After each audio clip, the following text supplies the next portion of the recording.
Karibu kwenye Classic Inclusive Show Episode 4. Naam, mtazamaji na msikilizaji wangu. Leo hii Kenya mzima ilipangwa kuwa na maandamano ya kukumbuka Gen Zs waliouawa mwaka wa 2024 wakitetea hali ya uchumi ya nchi ya Kenya. Lakini cha kushangaza na tena cha kushtua zaidi na kile ambacho ilisisimua sana mtandaoni ni Governor wa Siaya Bob James Orengo. Msikilizaji wangu, leo hii ilikuwa watu waandamane mjini Nairobi. Polisi walikuja asubuhi na mapema, na ilikuwa ni taabu kupenyeza uingie mpaka katikati mwa jiji. Lakini wengi walisema hakutakuwa na maandamano, lakini Gen Zs wenyewe walijua leo hii ilikuwa ni leo ya makumbusho, kukumbuka wale ambao waliofiwa. Sasa watu walikuwa wanajua viongozi hawatatokea, lakini tulimwona Maraga alitokea pale, tukamwona Kalonzo Musyoka katokea pale, Martha Karua tulikamwona akiwa kwenye ground, Wamalwa tulimwona amekuja kwa ground. Na isitoshe, gavana wa Siaya Bob James Orengo alikuja, na alivyokuja na kuingia katikati ya mji na Nduthi, watazamaji wangu tukakumbuka matukio ya Yesu Kristo alivyoingia Bethlehem na punda. Nani alikuwa anajua Orengo atakuja na Nduthi? Alikuwa kwa pikipiki na bendera ya Kenya ikiwa huko juu inaning'inia hivi. Na tukasema kweli huyu ni real patriotism, real patriot. Orengo, hawa ni watu ambao walitetea haki ya wananchi wa Kenya, na alisema atasimama kidete na Gen Z waliouliwa, na tulimwona kweli alitokea kwenye ground. Kile ambacho watu hawajui na Orengo ni kuwa yeye mara nyingi amechukua na tena anafuatilia kanuni ya Raila Amolo Odinga. Watu wengi wanasema ya kuwa saizi Kenya kuna mwenye anaweza kuitisha maandamano, lakini mimi nawaambia kuwa ile tulioona Nairobi haikuwa maandamano, ilikuwa maandamano. Maana ilikuwa ni makumbusho ya waliofiwa, na tukamwona pale Bob James Orengo akiwa pale kwa ground. Tukaona viongozi wengine pia wakiwa pale, wakazungumza na wanahabari, na kweli viongozi wengine walitokea wakasema ya kuwa ukionekana kwa street za Nairobi wewe kuisha. Lakini tunamshukuru Mungu, hatujasikia maafa yoyote ambayo imetendeka. Haki, watu walitokea kutetea haki, na tumeona haki kweli ilifanyika.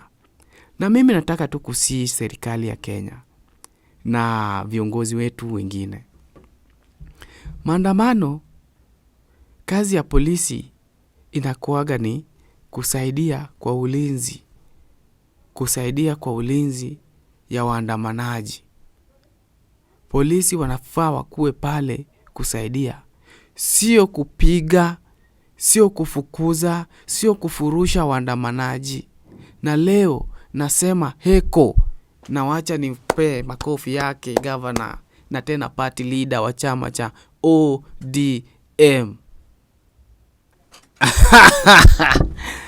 Ya, mtazamaji wangu, leo hii ikiwa bado tuko kwenye masuala ya maandamano, leo hii nimehuzunika sana na ninashindwa na maneno ingine hapa ambayo wengi hawako wanatarajia. Tuko na United Opposition na tuko na wale ambao wanajulikana saizi ya kuwa wao ndio wapinzani wakuu.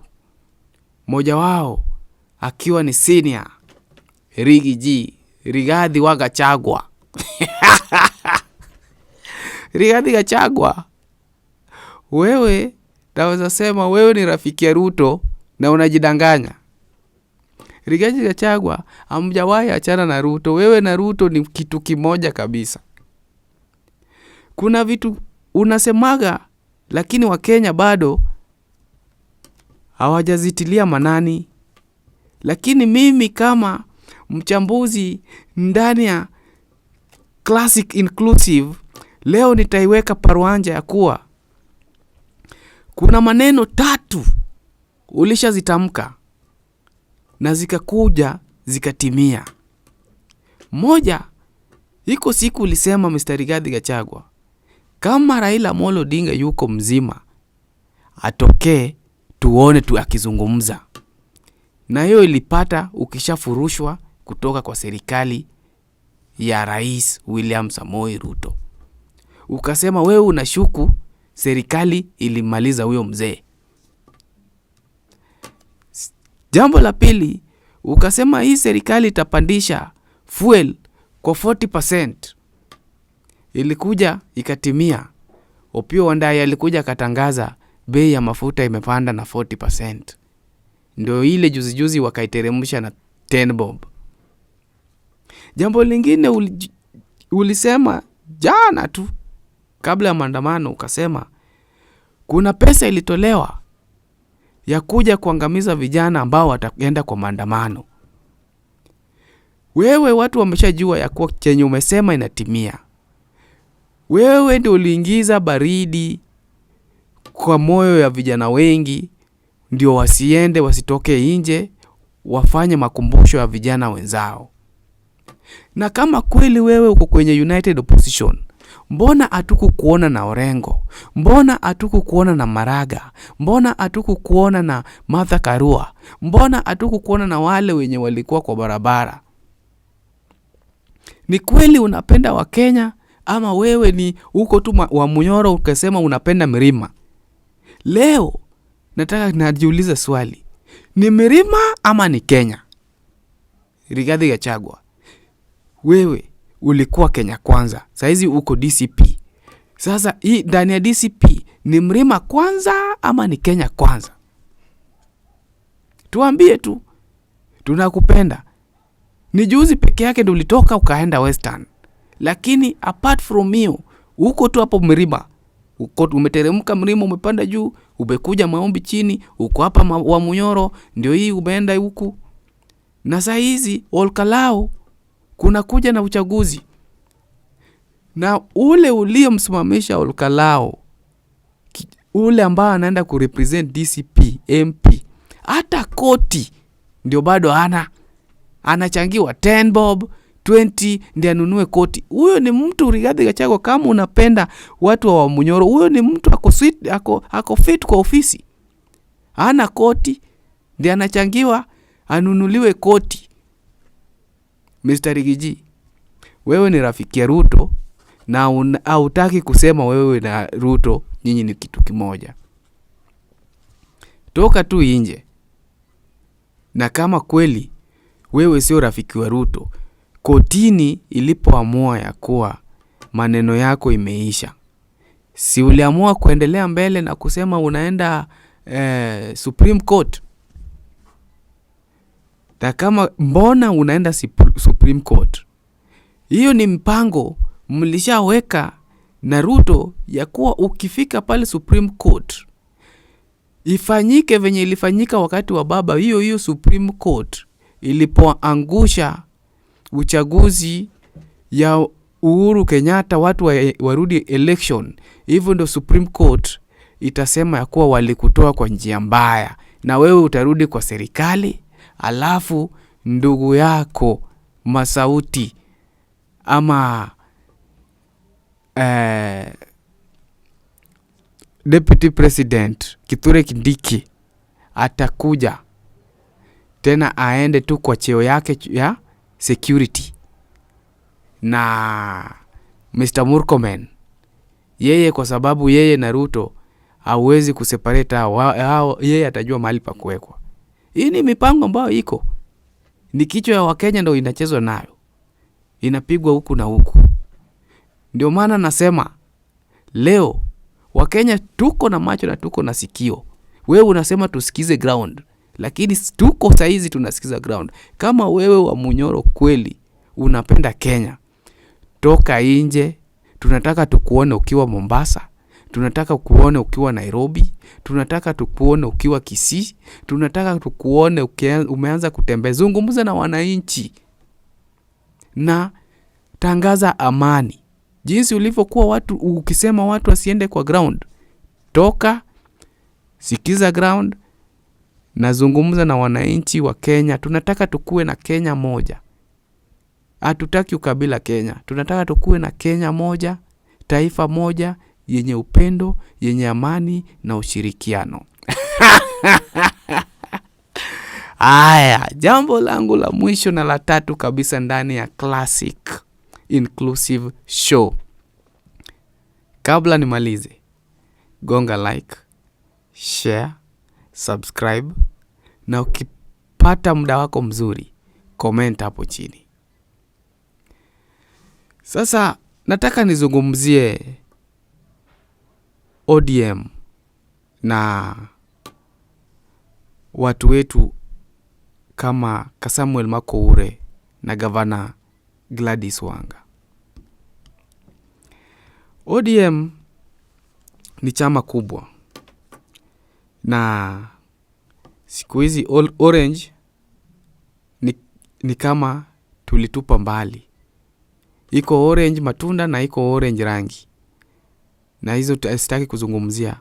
Nataka nizungumzie maneno ya demokrasia, sio hata movement. Kila mtu anaweza move. Kila mtu anaweza move kutoka hapa mpaka point A to point B, lakini nataka kuzungumzia demokrasia. Wanasemaga justice delayed is justice denied. Kuna 10 point agenda ziliandikwa, na hizi 10 point agenda zilikuja baada ya 2024 protest. Na hii protest ilivyofanyika nchini Kenya, hapa ndio tulikuja tukajua nayo Samuel Makoure. Samuel Makoure 2016 ulijoin Technical University of Kenya. Hapa juzi 2016 ukijoin Technical University of Kenya, kumaanisha kama umeshawahi kupiga kura, kama ushawahi kuonekana karibu na ballot box, labda tu ni hiyo mwaka. Hii mwaka yenye tuliingiza Ruto. Na hata pengine wewe, nyinyi ndio watu ambao mlipiga kura against Raila. Na Samuel Makoure, wewe karia yenye uko saizi sio karia yako. Wewe tunakujua vizuri. Ukiwa pale tu ulikuwa ni mcheza kinanda, keyboardist. Na pia ulikuwa unaguza gita kidogo. Lakini hiyo pia sio talent yako sana. Talent yako tuliona wakati wa protest wa Gen Z 2024. Wewe na Omanyala mko WhatsApp group moja. Wewe na Kipchoge mko WhatsApp group moja. Wewe na Marathon, watu wa Marathon wa Kenya, hapo ndio hapo ndio una belong. Tafadhali Samuel Makoure, train, practice mbio. Kwa sababu hapa kwa siasa unaenda mbio. Na saizi wewe uko kwenye ODM Youth League. ODM Youth League, mtu uko bado kwa Youth League na unataka kuadvise wazee wakina Orengo, party leader, unataka kuadvise wakina party leader, watu kama Orengo, unataka kuadvise Sifuna, the SG of the party, na wewe uko Youth League. Na saizi leo nimeona Governor Homa Bay akisema hatutaki maandamano. Ni kweli. Na sio kila maandamano inamaanisha tuwe na rabsha. Sio kila maandamano inamaanisha tuwe na vita. Sio kila maandamano inamaanisha vitu lazima zichomwe, watu lazima wapigane. Kumbuka Governor Gladys Wanga, hiyo serikali ambayo huko unaambia watu 2 term, eti tuko broad base. Atungekuwa broad base kama sio maandamano. Ni maandamano ndio ilileta broad based. Maandamano hii ndio ilileta broad base. Sasa hizi mnapinga maandamano ni kama mjui maandamano, na maandamano ndio imetupea CS wa Treasury. Maandamano ndio imetupea CS wa mining. Maandamano ndio imetupea CS hao wote. Ni hii maandamano yenye saizi mnasema sisi hatutaki maandamano. Mpaka imefika kiwango saizi watu wananunuliwa. Unanunuliwa usiende maandamano. Ni kama mtu anakununua eti leo usiende choo. Sasa umejikaza tu lakini usiende choo, nimeshakupea 500 usiende choo. Leo the whole day usiende. Sisi tunajua democratic ya Orange Democratic Movement.